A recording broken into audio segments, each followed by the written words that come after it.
24's roundup of today's most important news stories.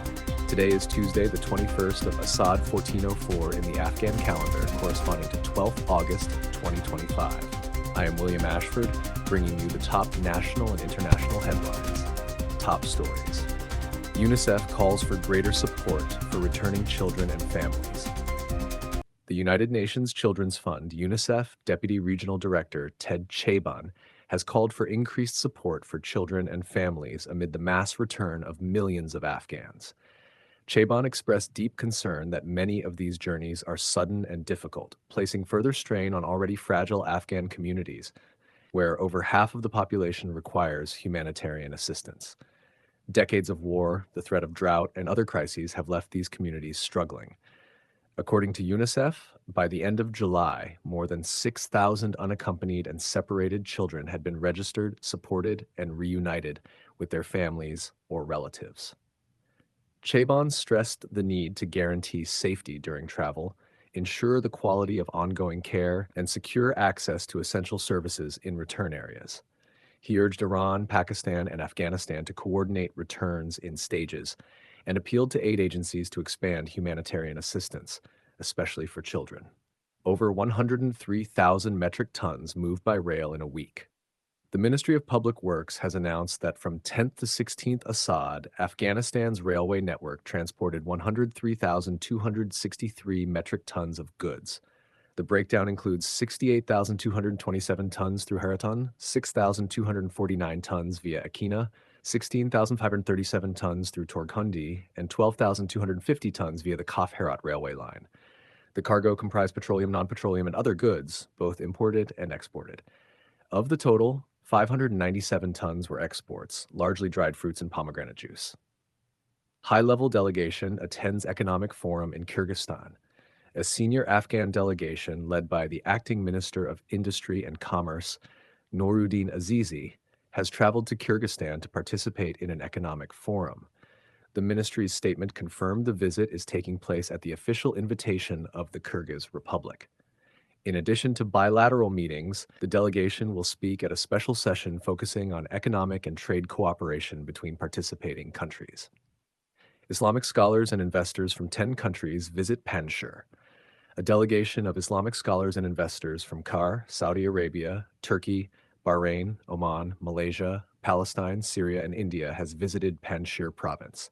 Led by Dr. Abdullah al-Zindani, chairman of Yemen's Scholars Council, the group met with Panjshir Governor Haji Hafiz Mohammed Aga Hakim to discuss investment opportunities.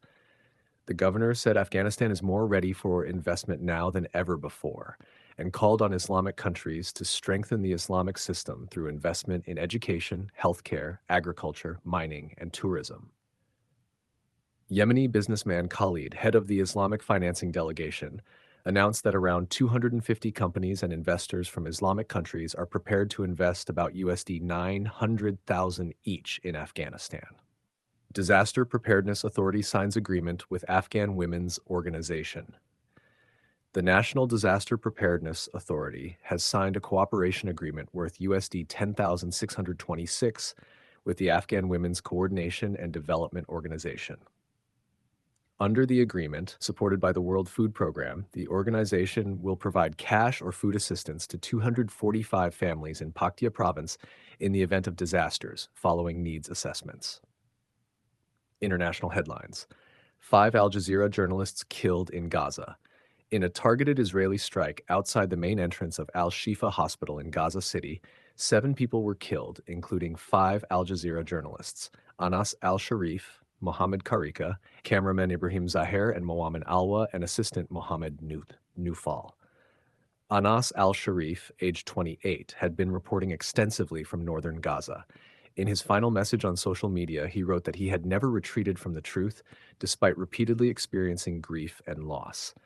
Al Jazeera has condemned the killings as a deliberate attack on press freedom, calling for an immediate end to targeting journalists.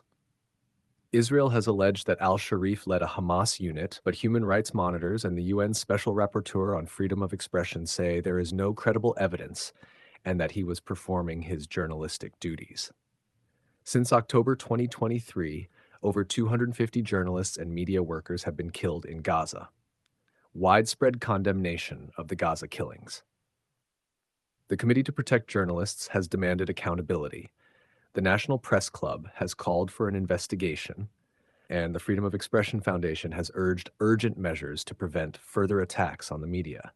Former UK Labour leader Jeremy Corbyn described the killings as beyond heartbreaking and an attempt to cover up Israel's war crimes. On Sunday night, the journalists were buried in a funeral procession from Al-Shifa Hospital to the cemetery in Gaza City. Israeli journalist Akiva Eldar has said the ban on foreign and local journalists entering Gaza allows the government to dismiss famine and other crisis reports as fake news. He also noted that a Supreme Court complaint by foreign journalists has been delayed until October, effectively shielding the government from scrutiny. According to the latest figures, Israeli bombardment has killed at least 61,430 Palestinians and injured 153,213 others since the conflict began. Ongoing Israeli gunfire at Gaza aid distribution points. Gaza health officials say that since May, nearly every day Palestinians gathering at aid distribution points have come under Israeli fire. At least 1,778 people have been killed and more than 12,894 injured in these incidents. Doctors report that hospitals are under severe strain, with some wounded treated on blood-soaked floors due to shortages of equipment and medicine. A Guardian investigation found that in 48 days, over 1,370 people were shot while collecting aid, many near the Gaza Humanitarian Relief Foundation's distribution sites. Bullet patterns and eyewitness accounts suggest repeated machine gun fire, which human rights experts describe as deliberate targeting and a possible war crime. The UN and rights groups have called for an immediate end to these attacks. Australia has announced plans to formally recognize the State of Palestine in the coming days, with the decision to be made official during the UN General Assembly in September. Prime Minister Anthony Albanese said the move supports a two-state solution and aims to strengthen peace efforts in the Middle East.